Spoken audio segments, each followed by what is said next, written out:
Hello, this is Chuck Carnivo, co-founder of FastGraphs, the fundamentals analyzer software tool. This is another video in the series of videos where subscribers to our YouTube channel have asked me to cover certain companies. So with this video, I'm going to take a look at International Paper. Now, it's not a company that I'm personally fond of, but my own biases shouldn't come into the equation. But one reason I did choose to go ahead and do this video, I think there's some really interesting lessons on value investing that International Paper can really teach us. So first of all, let me take price off of the graph, and even let me take dividends and the dividend payout ratio. And I just want you to look at the company's earnings record. You can see it's what I would consider to be a very cyclical company. Earnings have actually grown nicely, averaging over 15% a year since the end of 2001, beginning of 2002, but they're also quite cyclical. Now, when I put price on the graph, this is where the valuation lesson gets really interesting.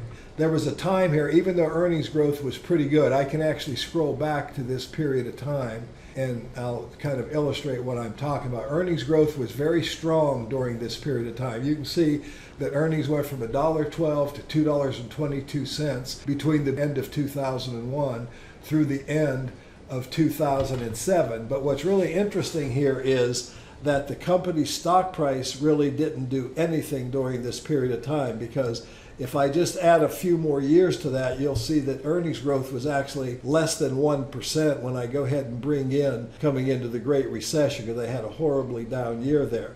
But the point is, from a standpoint of performance over this time frame, the stock price went from, let's look at the performance report. It went from $40.81 to $32.38 over this 5 or 6 year time frame here. And the reason for that was valuation. So had you held International Paper during that time, you'd have actually lost money, even though the company was actually doing okay. Earnings growth was negative, but really over the long run, it was part of the cyclical nature of the stock.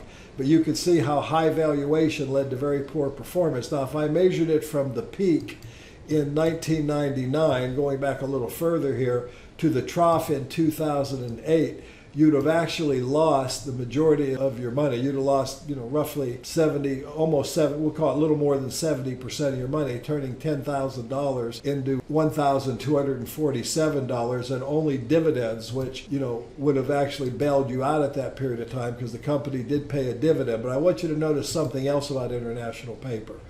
The company's dividend record is not necessarily stellar. Their dividend was around $1 a share during the recession of 2001, and it stayed that way all the way through 2007 into 2008, and then they cut it from $1 to 33 cents, and then the dividend began growing again, and now it's back up to a $1.86 last year, which was nice dividend growth. So if I run this for the last 9 years, we see really excellent growth. But now keep in mind, this average is 21%, but you're including 133% and 51% growth, which is recovery from cyclicality. But the company did grow their dividend on average at 29.5% during this time frame, a compound average growth rate of 24.4%. So, valuation really matters a lot. Now, when I put the normal PE in here, I also want you to notice that the market was not valuing this stock at the 21% growth that the company was achieving. They were valuing it more in line with a normal 14 to 15 PE ratio, and right now it's trading a little below that. So if I expand this back out to the long-term graph, and I'll take that anomalous normal PE, a 15 PE ratio is probably an attractive valuation. The stock is trading below that. Does offer a 3.6% dividend yield. The company does have 61% debt and is only BBB rated. So let's look at forecasting. There are 15 analysts that forecast a very strong growth rate this year, but once again, that's a recovery from cyclicality, if you will. Then there are those same 15 analysts forecast 10% growth the following year. And so if we go to that normal PE, and I look for a more rational normal PE, I'm going to pick 14.6 here as kind of a middle on the low side of their PE.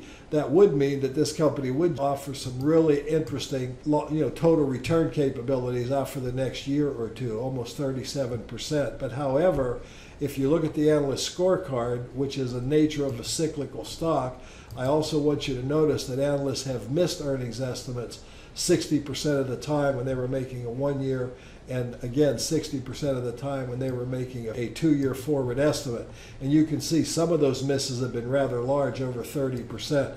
So a cyclical stock like this is not easy to forecast. So the company appears to be cheap, assuming those consensus estimates are correct, but on the other hand, it can also be expensive. The company's dividend record is spotty. It was flat for many, many years, then it was cut dramatically, and now it's been growing again. But these are all things that you need to take into consideration if you're interested in looking at this stock. It's a very cyclical stock. It does have a significantly above average current yield, does have a lot of debt, and a moderate credit rating of only BBB, which some people would say that's below investment grade. So anyway, here's my take on International Paper. It's not a company I know a lot about. What I'm doing here is just reflecting what I see in the fast graphs. Nevertheless, if you enjoyed what you saw here, or if you found it fascinating or worthy of your attention, you might want to take a look at our fast graph research tool. You can call us at 813-960-9600, www.fastgraphs.com, or sign up for a 14-day free trial, and it's truly free. Anyway, it's been Chuck Carnevale saying thanks for watching. I hope you found this particular report on International Paper valuable.